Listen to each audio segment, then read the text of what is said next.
वचन को शुरू करने से पहले मैं आप लोगों से कुछ बात करना चाहता हूँ। पास्टर जी ने कहा कि मैंने इस मीटिंग को स्टार्टिंग का टाइम दिया था, एंड क्या है उन्होंने नहीं दिया था, लेकिन I will preach 1 hour 30 minutes। मैं 1.5 घंटे तक प्रचार करूँगा आज, और मैं बिलीव करता हूँ खुदा कुछ आपको उत्तम देंगे। और मैं चाहता हूँ आप सब ध्यान दें, आप सुनिए। इस दुनिया में लाखों करोड़ों लोग हैं जिनकी जिंदगी परमेश्वर के वचन से बदली है। हम इब्रानियों में लिखा है कि हम एक गवाहों के बादल के अंडर में जी रहे हैं। हर जगह पर आपको लोग मिल जाएंगे खुदा के।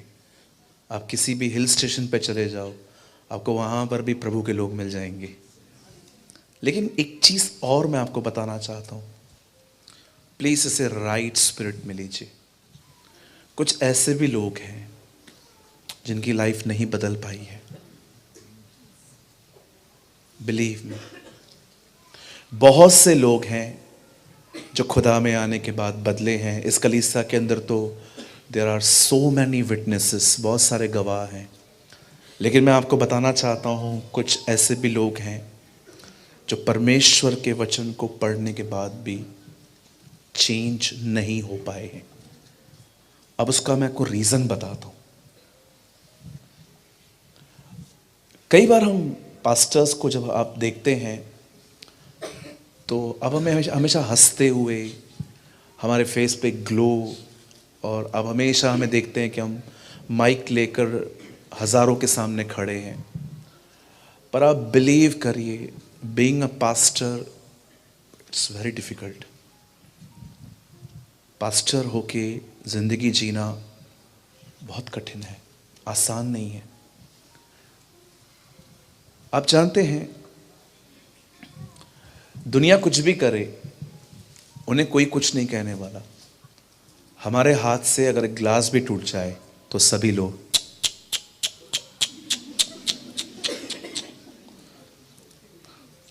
यह सच्ची बोलता हूँ, क्योंकि बहुत लोग हमें स्वर्गदूत समझते हैं। उन्हें लगता है कि हम एंजल्स हैं। अगर हम चिल्ला भी देंगे ना, अरे पादरियों के चिल्ला रहा है। अब बच्चा गलती करे तो चमाट न मारे।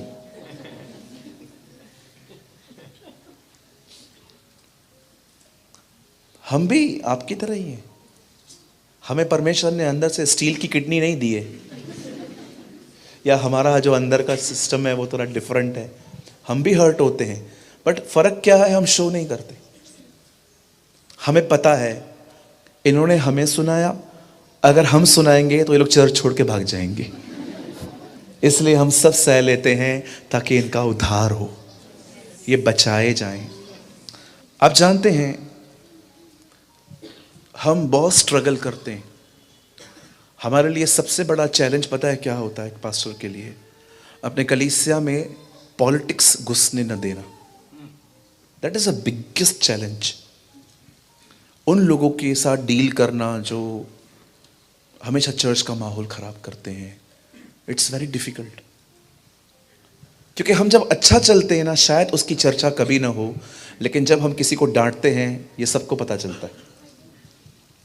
पूना में एक बहुत अच्छे पास्टर हैं, उनके चर्च में लिखा हुआ है, अगर हमारी कलीसिया में आपको कुछ अच्छा न लगा हो तो हमें बताएं, कुछ अच्छा लगा हो तो सबको बताएं। अगर आपको हमारी कलीसिया में कुछ अच्छा न लगा हो तो किसी और को न बताइए, हमें आके बताइए। लेकिन अगर कुछ अच्छा लगा हो तो कृपया सबको बताइए। That's a wisdom. मैं ये बातें क्यों कर रहा हूं आपके साथ? हर मंडली में कुछ ऐसे भी लोग होते हैं जो, आई एम सॉरी, मैं फिर से कहता हूं, आप मेरी चीज़ों को राइट स्पिरिट में लेना। हर मंडली में कुछ ऐसे भी लोग होते हैं जिन्हें बहुत अच्छे से पता है कि हम वैसे नहीं हैं जैसे हम पास्टर को दिखा रहे हैं। आई एम सॉरी टू से, बहुत लोग संडे को सिर्फ पास्टर को इम्प्रेस करने की कोशिश करते हैं। चेंज नहीं हो पाते, बदल नहीं पाते, दे आर नॉट इनरली, एक ट्रांसफॉर्मेशन लाइफ नहीं है। क्यों नहीं है? अगर आपको लगता है I am the perfect guy, अगर मैं एक सिद्ध व्यक्ति हूं, तो ये आपकी बहुत बड़ी गलतफहमी है। हम हर दिन पाप करते, वी सिन एवरी डे। मुझसे, मैं दूसरों का नहीं जानता हूं, बट मुझसे रोज पाप होता है। मैं रोज प्रभु से माफी मांगता हूं। हाँ, कोई ग्रॉस सिन नहीं है, कोई बड़ा पाप नहीं है, लेकिन कभी कभी हम अपना गुस्सा निकाल देते हैं, कभी कभी हमें किसी को माफ़ करने में थोड़ा सा टाइम लग जाता है। हम बिल्कुल भी पॉल की तरह नहीं हैं कि जब वो एक न्यायी के सामने खड़ा हुआ तो न्यायी ने कहा उसे मारो, और एक आदमी ने पॉल को चमाट मारी और पॉल ने गुस्से में आके कहा हे चुना फिरी हुई कब्र। और 2 मिनट के बाद पॉल आके कहता है मैं जानता हूँ मुझे अपने प्रधानों से ऐसी बात नहीं करनी चाहिए। 2 मिनट में उसे महसूस हो गया। शायद हम ऐसे नहीं हैं, हमें थोड़ा समय लगता है। लेकिन आप जानते हैं क्यों कुछ लोगों की लाइफ नहीं चेंज हो पा रही है? यहां देखिए, उसका एक मेन कारण है बाइबल को ऐतिहासिक किताब समझ के पढ़ना। That is the reason. अगर आप बाइबल को हिस्टोरिकल बुक की तरह पढ़ेंगे ना, जैसे आप इतिहास पढ़ते थे, हिटलर ने ये किया, ये महाराजा ने ये किया, ये राजा ने ये किया, अगर आप बाइबल को इस तरह पढ़ेंगे ना, आप कभी भी नहीं बदल पाएंगे। अब हमेशा याद रखिए, खुदा के कलाम में जो कुछ लिखा है वो इसलिए नहीं लिखा है कि ये हुआ था बस खत्म हो गया। नो, परमेश्वर ने अपना वचन इसलिए लिखा है, वो आपको दिखाना चाहता है जो पहले हुआ था वो तेरे साथ फिर से होगा। जिस परमेश्वर ने शद्रक, मेशक, अबेदनगो को आग के भट्ठे में सताव से बचाया था, वो परमेश्वर हमें भी बचाने की ताकत रखता है। अगर आप इब्रानियों की किताब पढ़े तो वहां यह नहीं लिखा है कि परमेश्वर का वचन इतिहास है, नहीं, वहां लिखा है परमेश्वर का वचन जीवित, प्रबल और 2 धारी तलवार है। वो इतिहास नहीं है। It is not a history. ये कोई इतिहास नहीं है बस ऐसा हुआ था, नहीं, जो हुआ था वो दोबारा मेरे साथ भी होगा। जो परमेश्वर उन दिनों में जिसने दानियल को बचाया था, वो मुझे बचाने की भी ताकत रखता है। मैं आपसे निवेदन करता हूं, हमेशा वचन इतिहास की तरह न पढ़े, पास्ट में जाके न पढ़े। यीशु ने मार्था से कहा तेरा भाई जी उठेगा। उसने कहा हाँ प्रभु, मैं जानती हूं वो पुनरुत्थान के दिन जी उठेगा। प्रभु प्रेजेंट की बात कर रहा है, बहन फ्यूचर में जा रही है। हालेलुया। मैं आप में से हर एक को कहना चाहता हूं, जब भी आप इसे पढ़ रहे हैं, प्लीज मेरे भाइयों बहनों, इतिहास की तरह न पढ़े। ये जिंदा वचन है। क्यों कह रहा हूं जिंदा वचन है? क्योंकि इसे लिखने वाला जिंदा है।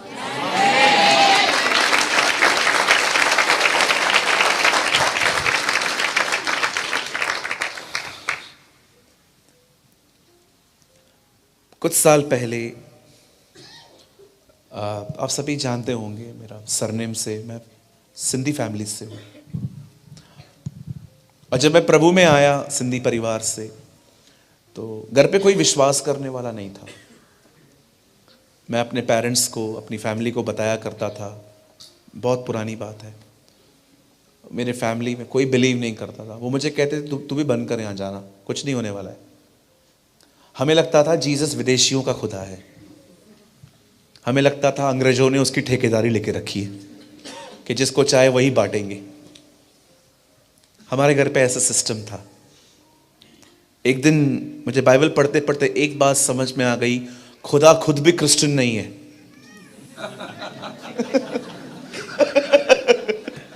आपको पता है, जिसको मानते हैं ना, वो खुद भी क्रिश्चियन नहीं है, वो खुदा है।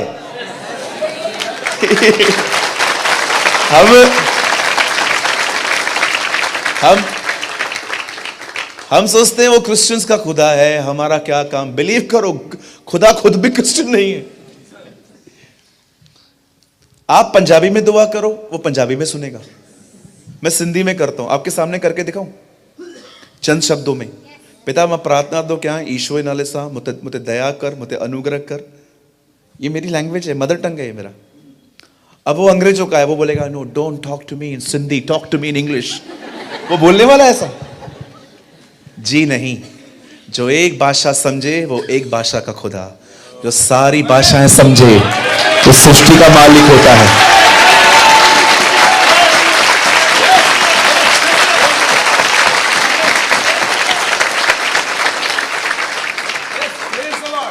वो पंजाब का खुदा है।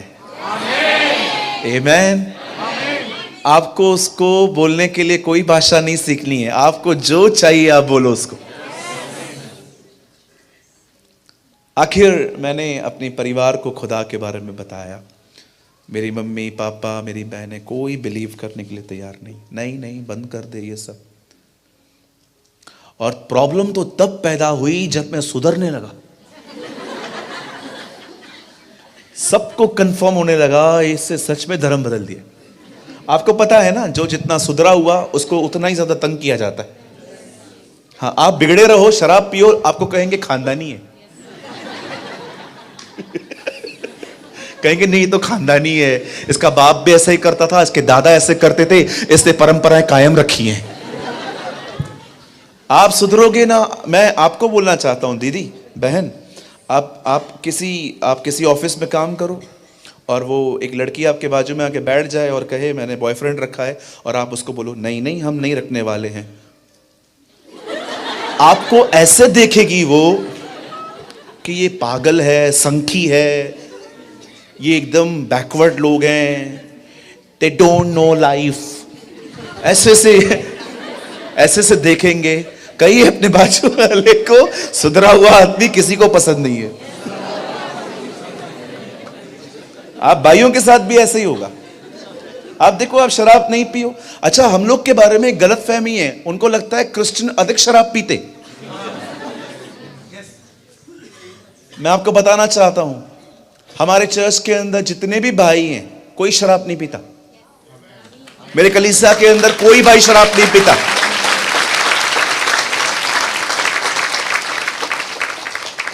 हमने क्रिसमस भी नॉन अल्कोहल सेलिब्रेट की। एक भाई आया, ब्रदर आज मैं पीऊंगा। मैंने बोला क्यों? बोला बाइबल में लिखा है यीशु ने दाखरस बनाई थी। अगर यीशु ने बनाई थी तो मैं भी पीऊंगा। मैंने कहा पियो, लेकर आओ, मैं भी पीऊंगा, लेकिन एक काम करना है। क्या? जैसे यीशु ने बनाया वैसे पानी लो,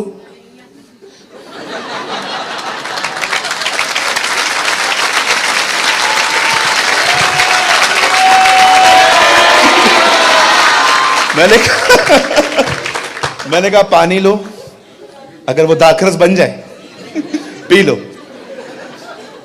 बोला ऐसे होता है क्या? मैंने कहा जैसे तू बोलता है वैसे भी नहीं होता है। हमारा खुदा पवित्र है, हमारा खुदा कुदूस है।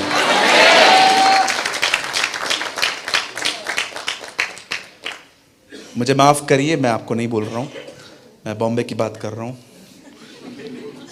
सारे बेवड़े भाइयों का यूहन्ना 2 अध्याय फेवरेट है, क्योंकि वो अध्याय ऐसा है। पर मैं आपको बताना चाहता हूं भाइयों, वो जो दाखरस थी ना, वो दाग की रस थी, उसमें शराब नहीं है। परमेश्वर कभी ऐसी चीज नहीं बना सकता जिसको पीने के बाद लोग लफड़े करें, झगड़े करें, चीजों को बेचें। कभी भी नहीं, नेवर। इवन बाइबल बताती है पियक्कड़ स्वर्ग के राज्य में कभी नहीं आएंगे, नेवर। दीदी एक मिनट आप चुप रहना, भाई लोग आपस में बात करिए, बोलिए उनको पियक्कड़ लोग कभी परमेश्वर के राज्य में नहीं आएंगे। हाँ, एक भाई आया, उसने कहा मैं पीऊंगा। बोला क्यों? बोला आज प्रभु का जन्मदिन है। तो उसका जन्मदिन है, तू क्यों पी रहा है? वो सेलिब्रेट करे। कुछ लोगों को है ना, कुछ गलत धारणाएं होती हैं। मैं आपको बताना चाहता हूं मेरे भाइयों मेरी बहनों, जब मैंने इस वचन को पढ़ना शुरू किया और मेरे परिवार में कोई बिलीव में नहीं आया, 1-1.5 साल हमने दुआएं करी, 1-1.5 साल। आखिर एक दिन मैं बहुत निराश हो गया। मैंने कहा छोड़ दे यार, जाएं जाएं नरक में जाएं भले। मैं ऑनेस्टली जो मेरे मन में मैं आपको बता रहा हूं, क्योंकि मैं जब भी अपने घर में बताया करता था तो हमें गाली ही पड़ती थी, उल्टी सीधी बातें सुननी पड़ती थी। मैं प्रभु को बोलता था, प्रभु जब तक हम लोग गंदा चलते थे ये सब मेरा आदर करते थे, अभी अच्छा चल रहा हूँ तो पता नहीं क्या क्या बोले जाते हैं मुझे। मैं भले भले जाएं, मरे नरक में जाएं, मेरा कोई वास्ता नहीं है, मुझे तूने बचा लिया बस, मैं बहुत खुश हूँ प्रभु। लेकिन नहीं, परमेश्वर ने इस माइंड सेटअप के साथ मुझे नहीं रहने दिया। एक दिन मैं खुदा का कलाम पढ़ रहा था जिसमें लिखा था, एक चोर ने मरने से कुछ समय पहले प्रभु यीशु को स्वीकारा। मुझे परमेश्वर ने कहा वो तो जिंदा है सब, तो उम्मीद छोड़ रहा है, ये देख मरते मरते भी एक बचा है।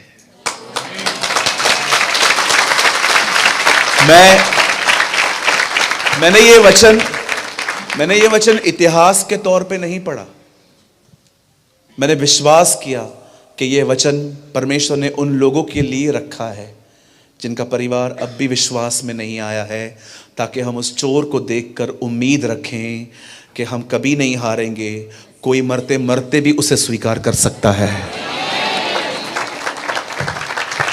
मैं आप में से हर एक को कहना चाहता हूं, कभी उम्मीद न खोएं, don't lose your hope.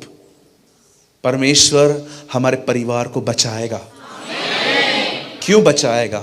Reason, क्योंकि उसने अपने जीवन की सौगंध खाई है कि हर घुटना टिकेगा और हर जुबान स्वीकारेगी कि यीशु मसीह ही प्रभु है।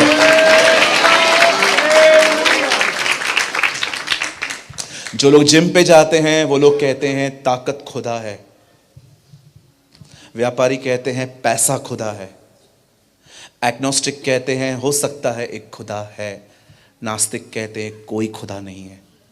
एक दिन ये सब खत्म हो जाएगा और हर व्यक्ति एक ही बात कहेगा कि यीशु मसीह ही खुदा है।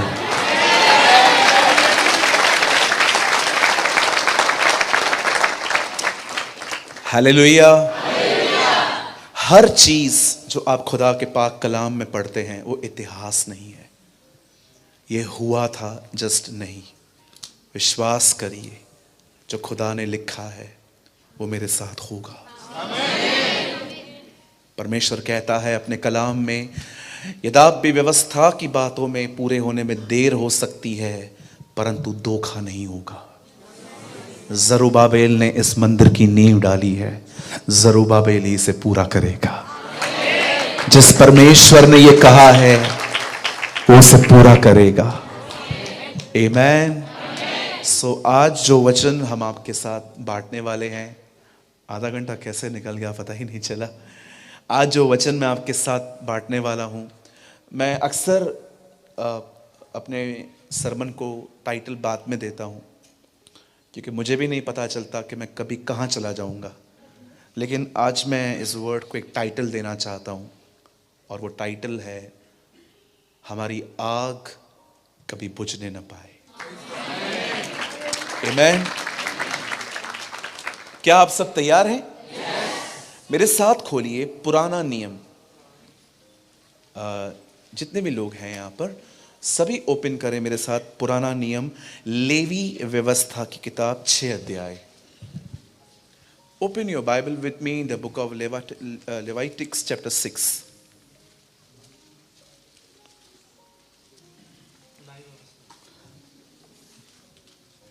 लेवी व्यवस्था, अगर ये पुराने नियम की तीसरी किताब है, ये निर्गमन के बाद आपको मिलेगी। आप लाए हैं साथ में तो खोलिए, अगर आपके पास वाला नहीं है तो आप उसको शो करिए, मदद करिए उनकी।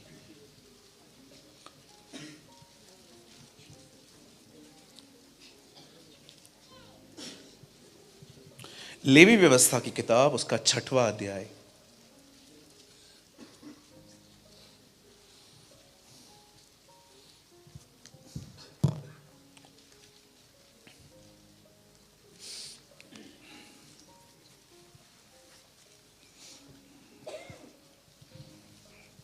सबने खोल लिया? देख लीजिए अपने पास वाले को, उनको मिल गया, नहीं है तो हेल्प करो क्योंकि मैं जानता हूँ पुराना नियम है और जो लोग नहीं पढ़ते हैं उनको तो थोड़ा देरी से ही मिलेगा। लेवी व्यवस्था की किताब 6 अध्याय, और मैं पढ़ता हूं आपके लिए 6 का 13। वेदी पर आग लगातार जलती रहे, वह कभी बुझने न पाए। आमेन। मैं 3 गिनूंगा, आप में से हर एक व्यक्ति को अपने अपने बाइबल में से ये पढ़ना है। 1 2 3।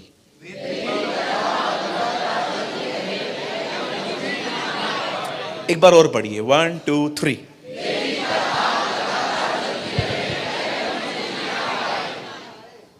बेटा आपको लग तो नहीं रहा है ना? आइए, मैं चाहता हूं आप सब सामने देखिए।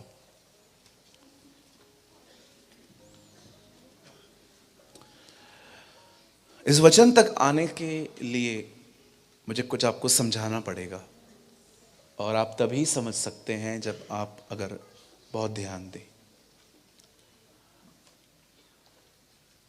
Okay, ready? सब तैयार हैं?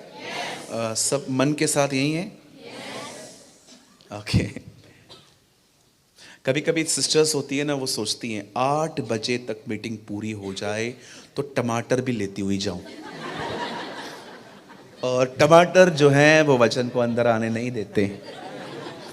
ओके दीदी, आज छोड़ दो टमाटर, आज घर पे जो बैंगन नहीं, आज घर पे आपको जो भी मिले आप खा लीजिएगा, ठीक है? आज का दिन सब्जी मंडी से बाहर आइए। और भैया भाई लोग भी कभी कभी सोचते हैं 7:30 8 बजे अगर जल्दी पूरा हो गया, गाड़ी लेके जल्दी जाऊंगा, पेमेंट लेके चला आऊंगा। भैया पेमेंट कल ले लेना, ठीक है? एकदम फ्री होके बैठो, परमेश्वर के वचन को बड़े ध्यान से सुने। आइए सब ध्यान दें।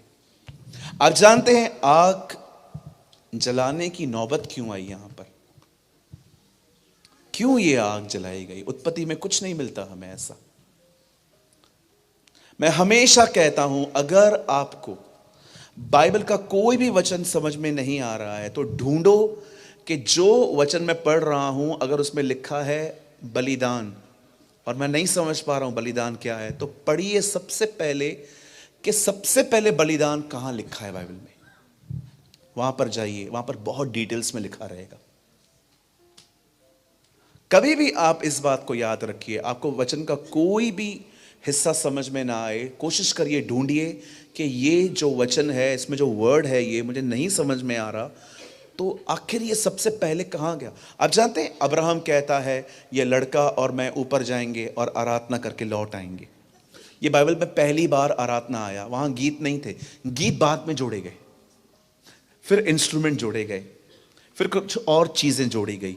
10 तार वाले गिटार में कितने तार होते हैं? 6 होते हैं, लेकिन बाइबल बताती है 10 तार वाले। ये 10 तार है। वेट, नहीं मैं बता रहा हूं आपको, पहले की जो वर्शिप होती थी वो तालियों के साथ होती थी। 10 तार होते ही नहीं है प्रभु 6 तार होते हैं, राइट? लेकिन खुदा कहता है 10 तार वाले सांझ बजे। ऐसी बहुत सी चीजें हैं। अब मैं आपको बताना चाहता हूं ये आग क्यों जलाई गई है। बाइबल कहती है, खुदा का पाक कलाम कहता है कि परमेश्वर ने इस सृष्टि को बनाने के द्वारा अपने आप को प्रकट किया था। God reveal himself through the creation. परमेश्वर ने दुनिया बनाने के द्वारा अपने आप को प्रकट किया था, हमारी बाइबल में लिखा है। और जब परमेश्वर ने दुनिया बनाई, उसके बाद उसने, बाइबल कहती है, उसने एक केमिकल लिया, मट्टी ली, और उस मट्टी से उसने मनुष्य को बनाया। आप सभी जानते हैं, मैं लॉन्ग स्टोरी शॉर्ट कर रहा हूं, मैं जानता हूं पास्टर जी ने मुझसे भी अच्छे से आपको एक्सप्लेन की होंगी ये चीजें। यू नो द बाइबल से जब परमेश्वर ने दुनिया बनाई, उसके बाद उसने मनुष्य को बनाया, तो उसके बाद उस मनुष्य को उसने एक घर में रखा जिसका नाम था अदन की वाटिका, गार्डन ऑफ ईडन। और जब परमेश्वर ने वहां पर उनको रखा, तब परमेश्वर ने सिर्फ एक आज्ञा दी कि तुम सब खा सकते हो, एक को छोड़ दो क्योंकि वो तुम्हारे लिए सही नहीं है। और आप सभी जानते हैं आदम ने हवा से साथ मिलकर जब वो फल खाया और वो नंगे हो गए, तब परमेश्वर आता है, परमेश्वर बात करता है और उसके बाद परमेश्वर जज करना स्टार्ट करता है। परमेश्वर शैतान को कहता है, उस सांप को कहता है, तो तू मट्टी चाटेगा। आप जानते हैं वो आज भी मट्टी चाटता है। आप किसके बने हुए हैं? देखो वो हमेशा हमारे पीछे ही पड़ा रहता है। तू मट्टी चाटेगा। परमेश्वर का कलाम कहता है, जब परमेश्वर उसे कहता है तू मट्टी चाटेगा, उसके बाद प्रभु हवा को कहते हैं कि आपका लेबर पेन मैं बढ़ाऊंगा, और आदम को कहते हैं कि कभी भी मेहनत करते समय तेरे बॉडी से पानी नहीं आता था, लेकिन अब तू पसीना बहाएगा। आज भी आपको ये तीनों कर्सेस दिखाई देते होंगे दुनिया में।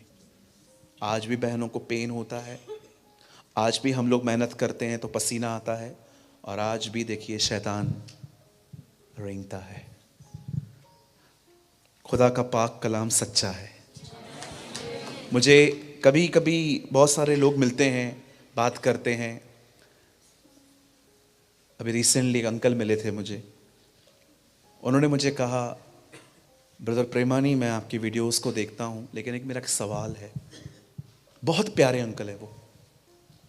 उन्होंने कहा आप लोग कहते हो कि खुदा ने इंसान बनाया, लेकिन मैंने बचपन में सुना था कि हम पहले बंदर थे। और ट्रस्ट मी, जब हमारी बातचीत हो रही थी विथ रिस्पेक्ट, विथ डिग्निटी, बहुत अच्छे से बातचीत हो रही थी हमारी। मैंने कहा काका आई रियली ऑनर यू, मेरा एक सवाल है आपसे। आप कह रहे हो कि हम पहले बंदर थे, तो मेरा एक सवाल है, अगर हम पहले बंदर थे और हम इंसान बने हैं, तो आज जो बंदर हैं वो इंसान क्यों नहीं बन रहे?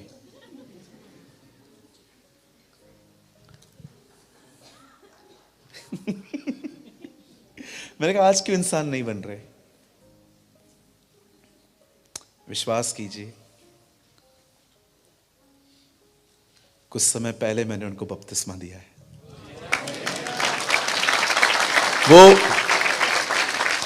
वो जान गए कि बाइबल सच्ची है। आपको पता है बाइबल की खासियत क्या है? इसमें जो कुछ भी लिखा है ना, वो आपको आज भी रस्तों पे दिखाई देगा। This is not a myth.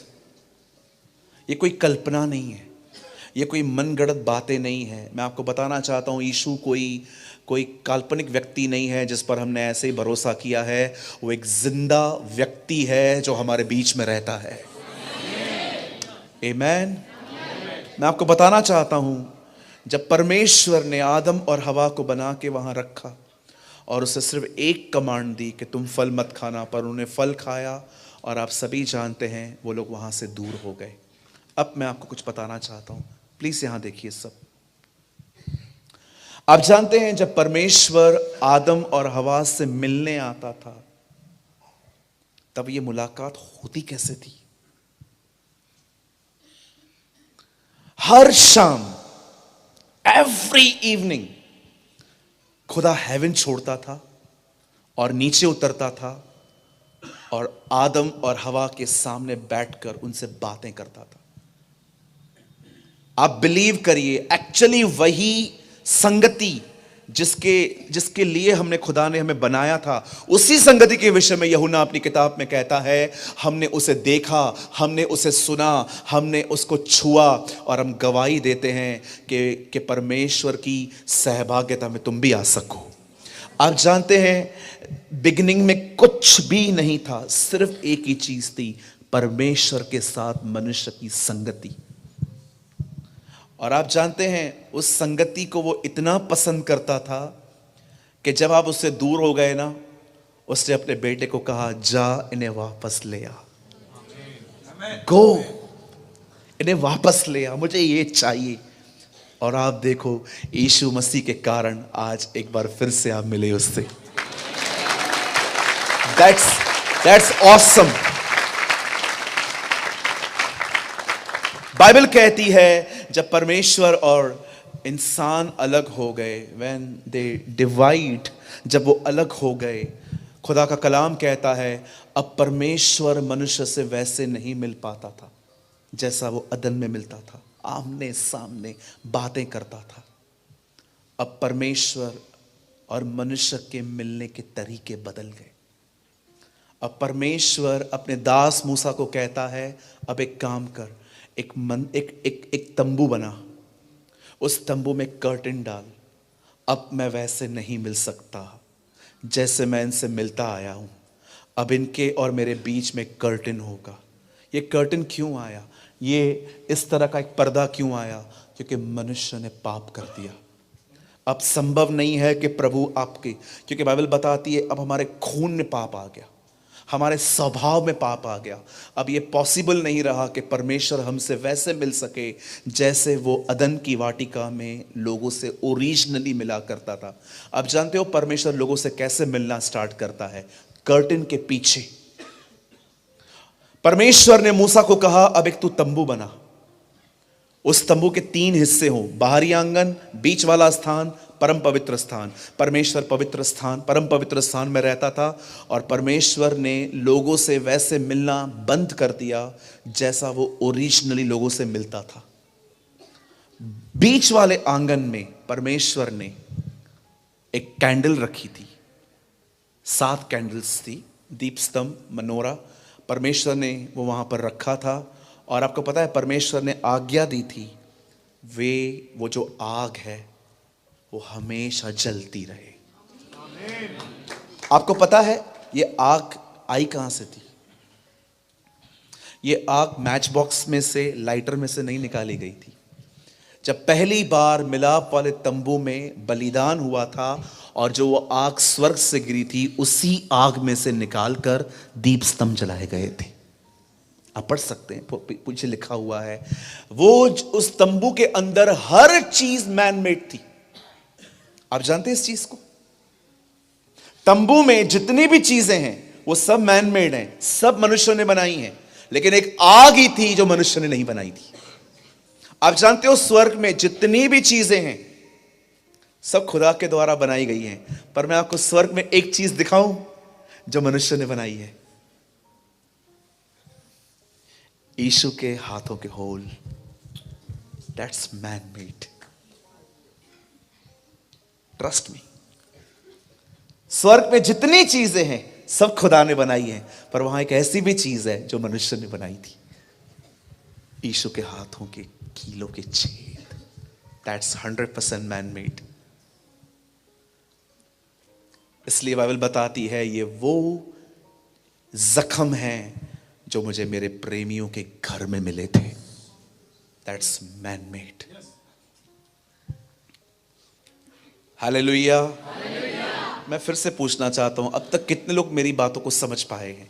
मैं बहुत आसानी से प्रेश करने की कोशिश कर रहा हूं, बड़ा भेद है ये, लेकिन मैं कोशिश कर रहा हूं कि मीटिंग के बाद एक बच्चा भी मुझे आके कह पाए कि अंकल, मजा आ गया, है ना? आप जानते हैं स्वर्ग से जो आग गिरी थी उसी आग का कुछ हिस्सा लेकर उस दीप स्तंभों को जलाया गया था। अब परमेश्वर की ये मर्जी थी ये आग कभी बुझने न पाए, नेवर। मैं आप में से हर एक को कहना चाहता हूं, बहुत साल पहले परमेश्वर ने शालोम में एक आग लगाई थी, आज भी परमेश्वर यही चाहता है, ये आग कभी बुझने न पाए। हालेलुया।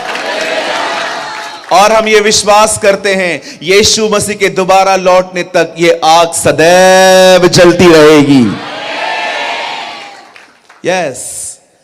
अब परमेश्वर ने ये आग जलाने की जिम्मेदारी याजकों को दी थी। अब आइए, अब हम दूसरे हिस्से में चलते हैं।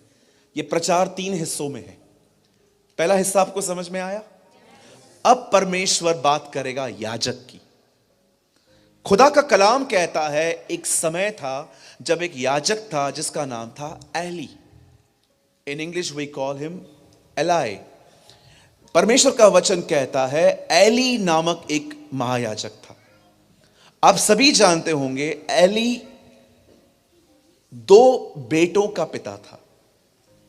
उसके दो बेटे थे, और बाइबल बताती है ये दोनों बेटे, मैं नहीं कह रहा हूं, ये बाइबल में लिखा है, उसको दोनों पुत्र लुच्चे थे।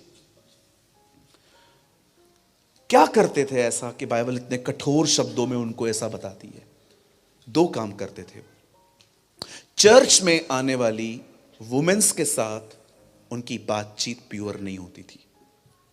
दूसरा, खुदा के घर में आने वाली ऑफरिंग को वो ठीक से यूज नहीं करते थे।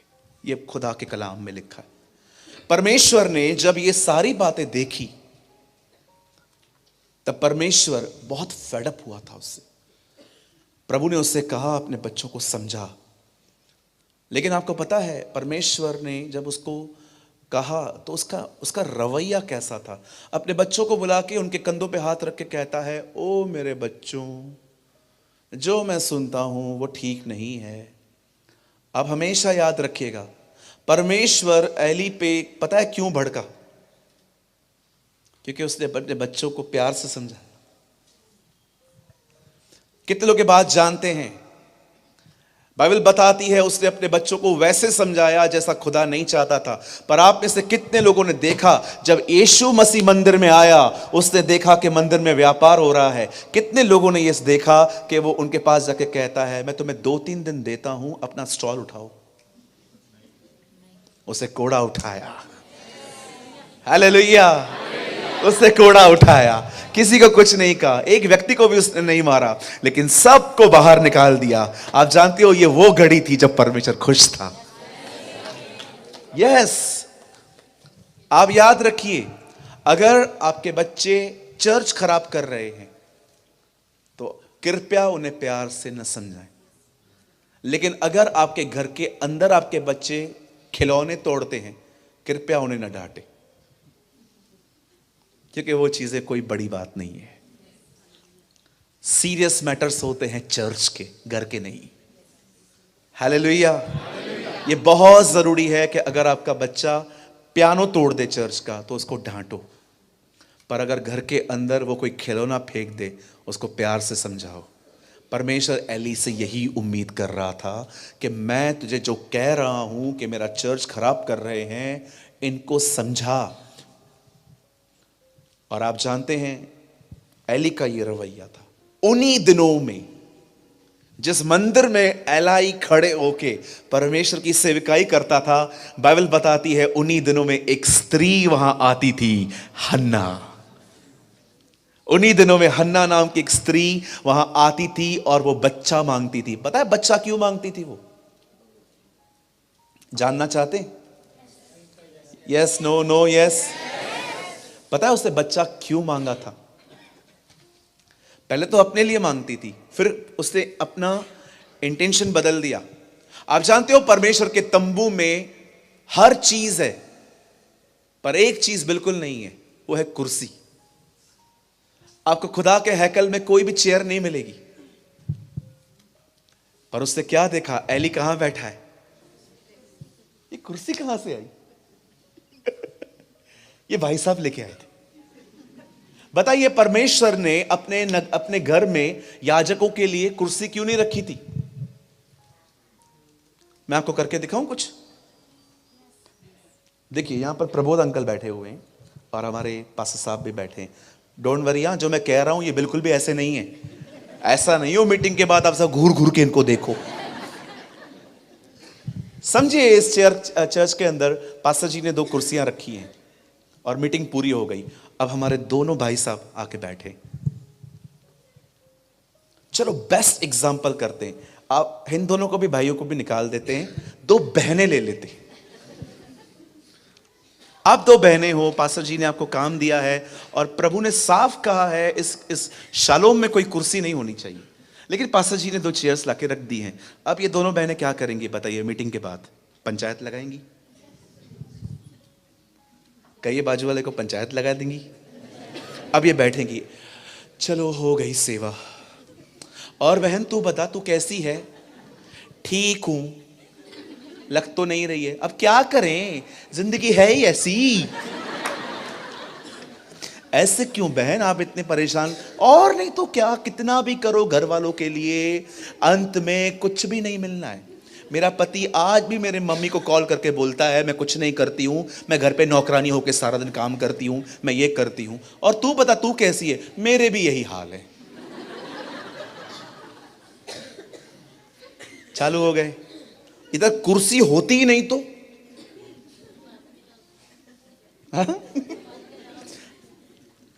परमेश्वर ने अपने खुदा ने अपने हैकल में चेयर क्यों नहीं रखी थी? काम हो गया, घर जाओ, नो चिट चैट, नो इधर उधर का बातचीत, काम हो गया घर जाओ। सास भी कभी बहू थी, घर जाके देखो। कभी कभी हमारी बहनें खाली यहां से बाहर निकलेंगी और लेफ्ट में जाएंगी, जाते जाते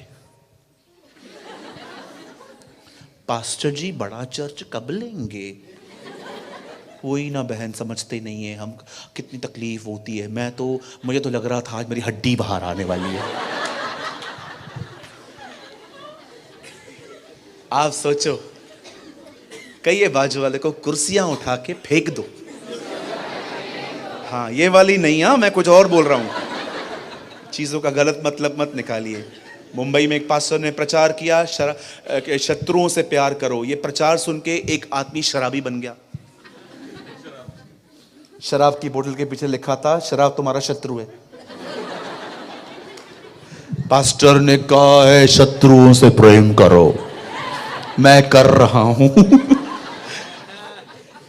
एक बार मैंने प्रचार किया कि पतरस की सबसे छोटी प्रार्थना सुनी गई, हे प्रभु मुझे बचा, और यीशु ने उसको बचा लिया। एक भाई ने प्रार्थना करना ही छोड़ दी, बोला जब छोटी छोटी प्रार्थना सुनी जा रही है तो मैं बड़ी बड़ी क्यों करूं? लोग है ना, सच्ची कहता हूं, इतना कभी कभी गलत मतलब निकालते हैं चीजों का। कितने लोग हैं यहां पर, सच बताइए, आप वो सुनते हो जो हमने कभी बोला ही नहीं है?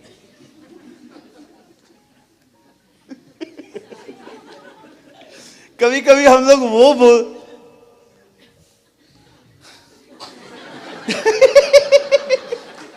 दो बहनों ने आराधना की, पास्टर जी ने एक को बोला बहन आप बहुत अच्छी वर्शिप कर रहे हो, और दूसरी वाली यहां से, क्या हुआ तुझे? नहीं मेरे को तो कुछ बोला ही नहीं, पता नहीं हम आते क्यों हैं यहां पर, हमारी कोई वैल्यू है ही नहीं। दीदी उन्होंने कुछ बोला आपको? कहो बाजू वाले को तेरा मन चल रहा है। बहुत लोग के दिमाग है ना, चलते रहते, कुछ भी सोचते रहते, कुछ भी।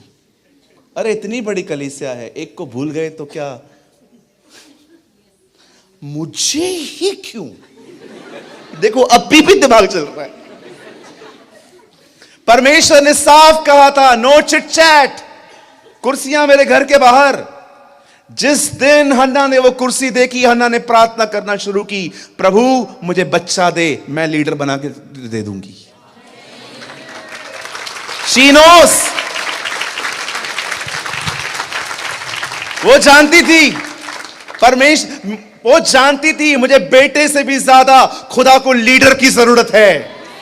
कितनी माएं हैं यहां पर, मैं आप में से हर एक को पूछना चाहता हूं, अपने बच्चों को एजुकेशन से भी ज्यादा, बाहर जाने से भी ज्यादा, इधर जाना है उधर जाने से भी ज्यादा, कितनी बहनें यहां पर जो अपने बच्चों को बचपन से ट्रेन करके कहती हैं सुन, भले ही तू मेरे द्वारा पैदा हुआ है लेकिन तू मेरा नहीं है, एक दिन तुझे खुदा के घर में उसकी सेवकाई करनी है।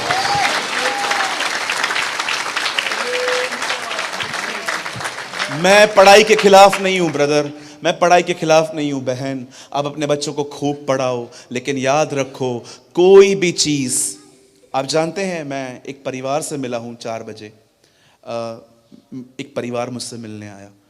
आप बिलीव करिए वो मुझे बता रहे थे कि हम इतने पढ़े लिखे नहीं हैं जितनी दुनिया है, पर फिर भी खुदा ने हमें बहुत अच्छी नौकरियां दी। आप बॉम्बे आ जाओ, मैं आपको ऐसे ऐसे लोग दिखाऊंगा। हमारे बॉम्बे में प्लेस है बैंड्रा, मैं आपको ऐसे ऐसे लड़के भाई बहन दिखा सकता हूं, वेल एजुकेटेड, पढ़ाई लिखाई, और ट्रस्ट मी उनके पास ऐसी डिग्रियां हैं आज भी जॉब नहीं है। कितनी जगहों पे सीवियां भेजी हैं, फोन नहीं आता है, लेकिन मैंने ऐसे लोगों को भी देखा है जिन्होंने परमेश्वर को आदर दिया है। आज परमेश्वर ने उन्हें अच्छी नौकरियां दी हैं। अपने बच्चों को अच्छी एजुकेशन से भी ज्यादा उन्हें सबसे पहले परमेश्वर का आदर करना सिखाइए, ऑनर करना सिखाइए उन्हें कि तुझे एक दिन। आप जानते हो जब हन्ना फाइनली प्रेग्नेंट होती है और जब वो अपने बच्चे को, लिखा है दूध पीने के बाद, मतलब 4 या 5 साल के बाद वो उसे खुदा के घर में छोड़ के आती है। बताइए क्यों? पता है सैमुअल क्या काम करता था? लिखा है जिन दिनों में सैमुअल मंदिर में छोड़ दिया गया, उन दिनों में एली की आंखें धुंधली थी और लिखा है उसका मन चलता नहीं था बरोबर। आपको पता है वो क्या काम करता था? वो उसी दीप को जलाया करता था।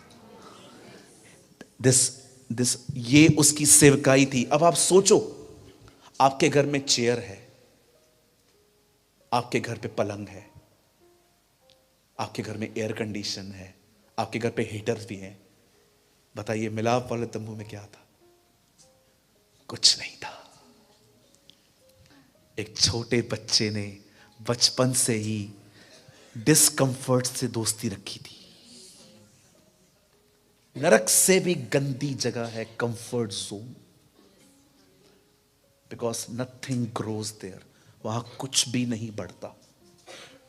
मैं हमेशा अपने कलीसिया में खड़े होकर कहता हूं, नरक से भी गंदी जगह एक आरामदायक जिंदगी है, जिसमें स्ट्रगल नहीं है, मेहनत नहीं है, कोई एफर्ट नहीं है परमेश्वर में। इस बच्चे को देखो, सोचो आप 5 साल के बच्चे को उसकी मां से अलग करके दिखाओ, उसकी हालत क्या होगी? बच्चा रो रो के मर जाएगा, मां रो रो के मर जाएगी। मैं ऐसी बहनों को जानता हूं जिनके मिसकैरेज हुए, वो सदमे से नहीं आ पा रही हैं। ये तो 5 साल का था, अपने बच्चे को छोड़ के चली गई। सोचो एक बार भी उसका बच्चा घर नहीं लौटा, ये बोल के एली अंकल को, अंकल मैं जा रहा हूं, मेरी मम्मी जो है ना, मेरे को मम्मी का बहुत याद आ रहा है। नथिंग, क्योंकि बचपन से उसको ट्रेन किया गया था कि सुन, भले ही तू मेरी कोख से जन्मा है, लेकिन तू खुदा का है, तू खुदा का है। आप जानते हैं, आहिस्ते आहिस्ते जब वो बड़ा हुआ, एक दिन पता है उसके साथ क्या हुआ? उसे एक आवाज आई, सैमुअल, हे सैमुअल। यहां वहां देखना, यहां वहां नहीं देख रहा है, एली के पास जाता है। अंकल डिड यू कॉल मी? आपने मुझे बुलाया? नहीं बेटा, सो जाओ।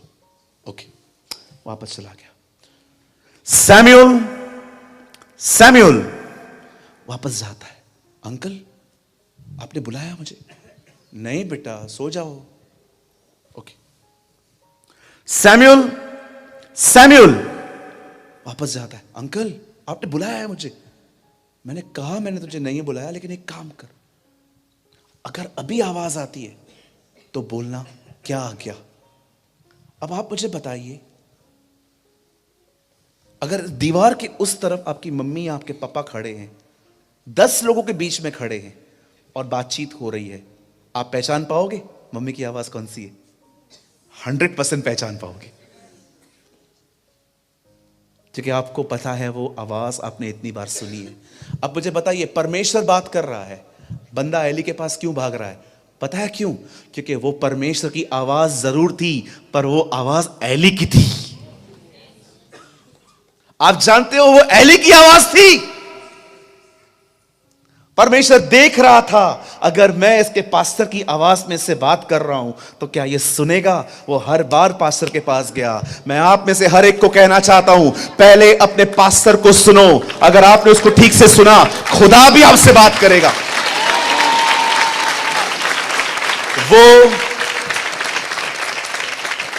वो जो आवाज थी वो एली की थी। यूहन्ना कहता है, I hear the voice of the lord like a trumpet. मैंने प्रभु की आवाज को तुरही की तरह सुना। मूसा कहता है, I hear his voice like a thunder. मैंने बिजलियों की तरह उसकी आवाज सुनी। एलिया कहता है, I hear his voice like a whisper. एलिया, परमेश्वर मूसा से बात करता है बिजलियों की आवाज में, यूहन्ना से बात करता है तुरई के द्वारा, और कलाम कहता है वो विस्मयकारी आवाज में एलिया से बात करता है। परमेश्वर हर व्यक्ति से अलग अलग बात कर रहा था, पर कितने लोग ये बात जानते हैं, खुदा अपने घर में अपने दास की आवाज को लेकर बात करता है। आप जानते हैं, जो कुछ आपका पास्टर आपको सिखाए, जो कुछ आपके पास्टर जी आपको सिखाएं, अगर आप वो सुनने में फेथफुल हैं, उसके बाद आप परमेश्वर की ओरिजिनल वॉइस सुन पाएंगे। मैं पढ़ता था, मैं बोल रहा था प्रभु आप बुला रहे हैं, ये एली के पास क्यों जा रहा है?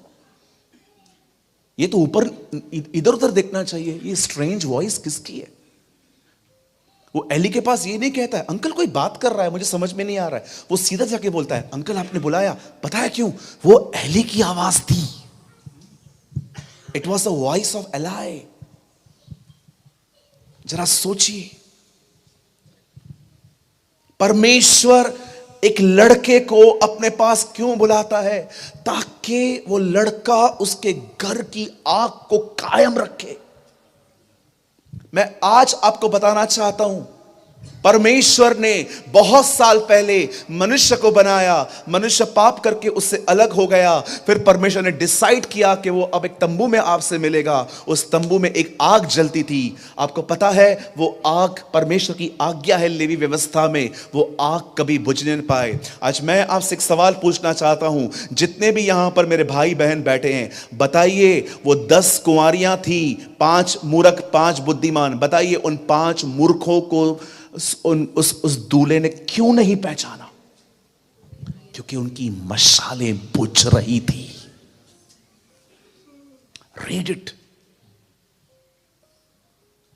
हमारी आग कभी ना बुझने पाए। आप में से हर कोई थिस्सलुनीकियों के इस वचन को जान ले, आत्मा को न बुझने दो। There is a word in the Bible, हम वो दीपक बने जो परमेश्वर ऊपर रख सके, जिससे सब घर के लोगों को प्रकाश मिलने पाए। अगर आप चाहते हैं प्रभु की आग हमेशा जलती रहे जो उसने आपको लगाई है, तो उसका एक ही रास्ता है, फीड द फायर। उस आग में हमेशा कुछ डालते रहिए। आप चाहते हैं कि परमेश्वर ने जो आग आप में लगाई है, जो पैशन उसने आपको दिया है, वो हमेशा जलता रहे, सबसे पहले उसका वचन पढ़िए, प्रार्थना करिए, उपवास करिए, आराधना करिए, उसे पुकारिए, अन्य भाषाओं में बातें करिए। जो एफर्ट्स आप लगा सकते हैं उसके करीब जाने के लिए लगाइए। अगर आप ये करेंगे, आपकी आग जलती रहेगी। ओ, मैं आपको बताना चाहता हूं, वो आग सिर्फ एक कलीसिया में नहीं है, हम सब पे एक आग है। जब परमेश्वर हमें मिलाता है, मैं यीशु मसीह के नाम से कहता हूं, ये वो आग है जहां पर जादू टोने की ताकतें खत्म होती हैं। ये वो आग है कि जो बीमारियां अस्पताल ठीक नहीं कर पाया, वो खुदा के घर में ठीक हो सकती हैं। आप जानते हो मैं क्यों कह रहा हूं ये आग जलती रहे? क्या कारण है? आग जलने का मतलब पता है क्या है? एक आत्मा से परिपूर्ण जिंदगी, a life who filled with the Holi spirit, एक आत्मा से भरा हुआ जीवन। मैं आपको बताना चाहता हूं, आज से बहुत साल पहले बाइबल बताती है, पॉल सुसमाचार को सुनाने के कारण अरेस्ट होता है। वो अग्रिपा के सामने खड़ा होता है, फेलिक्स के सामने खड़ा होता है, कोई उसको जज नहीं कर पा रहा था। फाइनली उसे कहा गया तू रोम चला जा, केसर से बात कर जाके। और जानते हैं जब वो वहां पर जा रहा था, बाइबल बताती है उसका जहाज टूट गया और वो पानी में जा गिरा। उसे इतनी ठंड पड़ रही थी क्योंकि वो कई घंटे पानी में था, और जब वो बाहर निकलता है, कलाम कहता है उसे एक प्लेस मिली जिसका नाम था माल्टा। अब पॉल माल्टा पे है, पूरा बदन शिवरिंग हो रहा है, और वो वहां पर जाके लोगों को कहता है, ब्रदर्स प्लीज हेल्प अस, हमारी मदद करो, हम मर जाएंगे। तब वो लोग पता है क्या करते हैं? पॉल को हेल्प करते हैं लकड़ियां देने में। पॉल लकड़ियां लेता है, जैसे ही पॉल उन लकड़ियों को आग लगाता है ताकि आग लगे और हम थोड़े गरमाए जाएं, लिखा है आग लगते ही लकड़ियों में से एक सांप बाहर आता है। जब आग लगती है ना, सारे छुपे हुए सांपों को बाहर आना पड़ता है।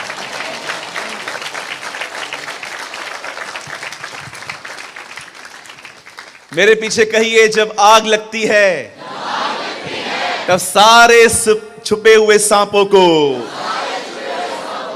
बाहर आना पड़ता है।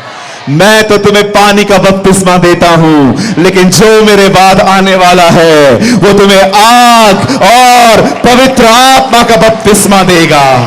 क्यों? ताकि सारे छुपे हुए सांप लोगों के जिंदगियों से बाहर आ सके, सारी बुरी आदतें बाहर निकल सके, सारे गुप्त पाप बाहर निकल सके और हम रिफाइन हो सके।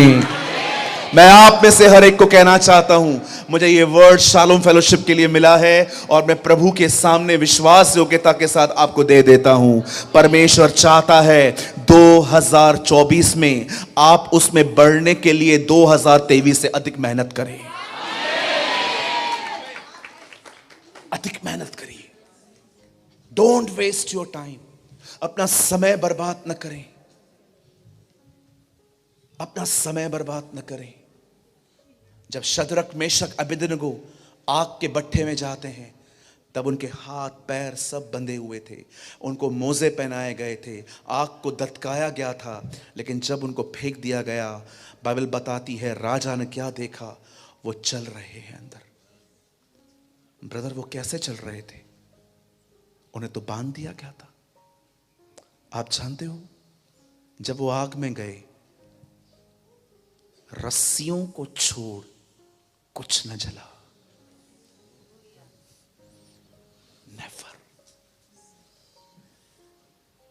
रस्सियों को छोड़ उनका कुछ भी नहीं जला। आग बंधनों को खत्म कर देती है।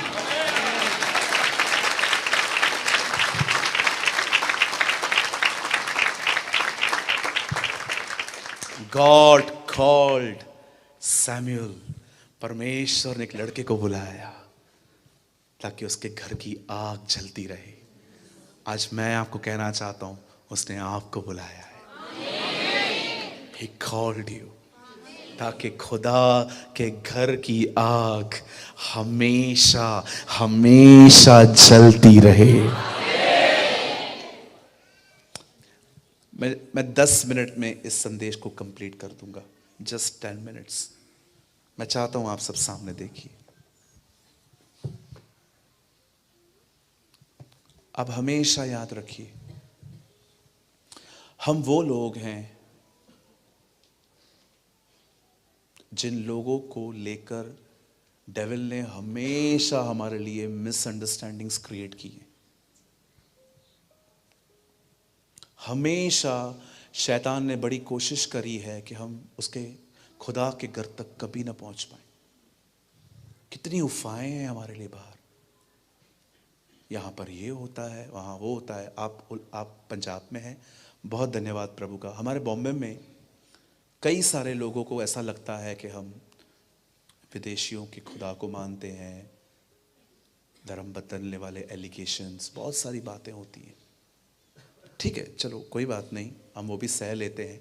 हम तो जानते हैं कि हमारा क्या बदला है, जीसस ने हमारा क्या चेंज किया है, वो हम जानते हैं। उसने हमारी जिंदगी बदली है।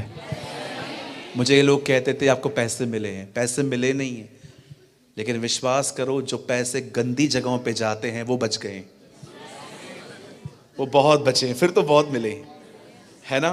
कितने भाई लोग हैं मुझे बताइए, मसीह में आने से पहले आप शराब पीते थे? 1 2 3 4 5। अभी वो पैसे किधर हैं? मेरा एक दोस्त है, 2000 रुपए का शराब पीता था। वो बोलता था 60,000 रुपया बचता है मेरा। कितने भाई लोग हैं रिचार्ज? आप लोग मत करो, आप नहीं समझ पाओगे। रिचार्ज करा के देते थे, नहीं देते थे कि मुझसे बात कर। बचा नहीं बचा? पूछो बाजू को, बचा नहीं बचा? याद है ना स्क्रैच कार्ड? कितने को याद है? पीसीओ, 1 रुपए वाला बॉक्स, स्क्रैच कार्ड, याद है? पैसा बचा नहीं बचा? हाँ जी, लाखों रुपए यीशु ने हमारे बचाए, लाखों। बहनों मुझे एक बात बताओ, ब्यूटी पार्लर के पैसे बचे नहीं बचे? हाँ दीदी मुझे बताओ, आप जाते थे ना वहां पर चूना मुना लगवाने के लिए, मुझे बताइए। I am sorry, fair and lovely, okay, ना फेयर बन रहे थे ना लवली। सुनिए, पैसे बचे नहीं बचे? वो बताइए, हमारे पैसे हमने दिए, हमने पाए हैं कि खुदा ने हमें बचाए हैं? इतिहास गवाह है, जब भी युद्ध होता है इकोनॉमी नीचे आती है, पर पढ़ के देखिए बाइबल का इतिहास है, जब भी इजराइल में युद्ध हुए हैं इजराइल अमीर बना है। हम पहले से ही, यहां देखिए, शैतान ने इतनी मिसअंडरस्टैंडिंग्स फैला के रखी हैं, लेकिन कोई भी नहीं चलती है उसकी, एक भी नहीं चलती है। वो बहुत तंग है हम लोगों में से, बहुत तंग है। मैं हमेशा एक बात कहता हूं, डेविल अगर आपको तंग कर रहा है ये बुरा नहीं, अच्छा साइन है। क्या? ऐसा कैसे ब्रदर? एक परमेश्वर के जन ने कहा वो तुम्हें इसलिए तंग करता है क्योंकि तुमने पहले उसको तंग किया। आपको पता है डेविल आपको क्यों तंग करता है? बुरे बुरे ड्रीम्स देकर, गंदे गंदे सपने देकर, कभी कभी वो लोगों को उठाएगा, उनके मुंह का इस्तेमाल करेगा आपको तंग करने के लिए। वो क्यों करता है ऐसा? क्योंकि वो जान गया है कि आप ही वो व्यक्ति हैं जो भविष्य में उसे मारेंगे। अच्छे से पता है। अभी आप बताओ, जो व्यक्ति 2 मिनट बाइबल पढ़ता है, 2 मिनट प्रार्थना करता है हर दिन, चर्च उसका आता पता है नहीं, उपवास रखे उसे जमाने हो गए, मुझे बताइए ये व्यक्ति शैतान उसको क्यों तंग करेगा? वो तो ऑलरेडी उसके हाथ में। जब शैतान देखता है ना कि एक आदमी प्रभु के साथ कंबाइंड है, वो जुड़ा हुआ है, वो चर्च जा रहा है, वो गंभीर है, वो सारी चीजों पर चलने की प्रैक्टिस कर रहा है, वो जान जाता है आने वाले दिनों में ये सर्वेंट है, ये खुदा का खादिम बनेगा, मुझे ही मारेगा। इसीलिए वो आपको डिस्टर्ब करता है। किसी ने कहा अगर वो तुम्हें डिस्टर्ब करे परेशान मत होना, ये अच्छा साइन है, पर अगर वो तुम्हें डिस्टर्ब करना बंद कर दे, उल्टा ये बुरा साइन है कि कहां ना कहां वो जान गया है ये ठंडा अंगारा है, ये कुछ नहीं करने वाला। आपको पता है पहले से ही हमारे लिए मिसअंडरस्टैंडिंग फैलाई जाती है, ये वो। आप में से कितने लोग ये बात जानते हैं, जीसस जब मरा और जी उठा और कब्र से निकल के चले गए, वो लिखा है वहां पर लोगों ने दूसरे लोगों को पैसे दिए और कहा सब जगह पे बता दो ये जिंदा नहीं हुआ था, इसके चेले इसे उठाकर लेके गए। डे 1 से कब्र से रूमर्स चलते आए हैं। सबसे पहले शैतान आपको पूरी कोशिश करता है कोई यहां तक ना आ सके। क्यों सूरज भाई? सिंपल, उसको पता है इधर आएगा मेरा दुकान बंद। तंबाकू छोड़ देगा, सिगरेट पीना छोड़ देगा, शराब की बोतल तो मेरे ही मुंह पे मारेगा। उसको पता है मैं इधर आऊंगा इसकी दुकान बंद हो जाएगी, इसीलिए वो रोकता है। आप किधर भी चले जाओ आप बहुत इजीली जा सकते हो। आपने कभी सोचा है चर्च आने में रुकावटें क्यों आती है? 7 बजे चर्च निकलना है, 6:30 बजे बच्चा बीमार पड़ गया, खांस रहा है, चलो हम नहीं चलते। वैसे भी पास्टर जी ऑनलाइन तो आते ही है। क्यों? हर चीज एक वजह से हो रही है, ताकि आपका ध्यान भटके। अंकल केनेथ ई हैगन हमेशा कहते हैं जब आप यहां से बाहर निकलोगे आपको रास्ते पे बहुत बड़े बड़े बोर्ड मिलेंगे, हमसे मोबाइल ले लो, हमसे ड्रेस ले लो, हमसे जूते ले लो। Everybody want your attention. हर एक को आपका मन चाहिए। और जानते हैं जब फाइनली एक व्यक्ति लड़कर यहां पहुंच जाता है, अब शैतान एक ट्रिक और चलता है। चल ये लोग आ तो गए, अब ऐसा क्या करूं कि ये लोग बढ़ने न पाए, ग्रो न करने पाए। बस संडे संडे जाके ये लोग खुश रहें, पर संडे के सिवा जो 6 और दिन हैं इसमें कोई इनकी कोशिश न हो। पता है, तभी कभी कभी वो क्या करता है, किसी के भी मुंह से कुछ बुलवा देगा, आपके मन में डाल देगा, और आप पूरा हफ्ता। इससे ये उम्मीद नहीं थी।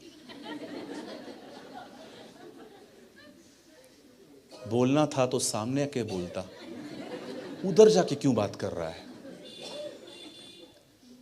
मुझे लग रहा था ये कलीसिया बहुत अच्छी है, पर अब मुझे लग रहा है मैं गलत हूं। लगा दिया ना उसने काम पे आपको। जब वो देखता है ना मैं इनका उधार नहीं चुरा पाता हूं, तो वो पूरी कोशिश करता है समय चुराओ। Don't waste your time. नोहा की तरह बनो। एक भी उसकी बात नहीं सुन रहा था, तो भी उसने जलयान बनाना बंद नहीं किया। वो जानता था यही मेरा लक्ष्य है, यही मेरा लक्ष्य है। This is my M.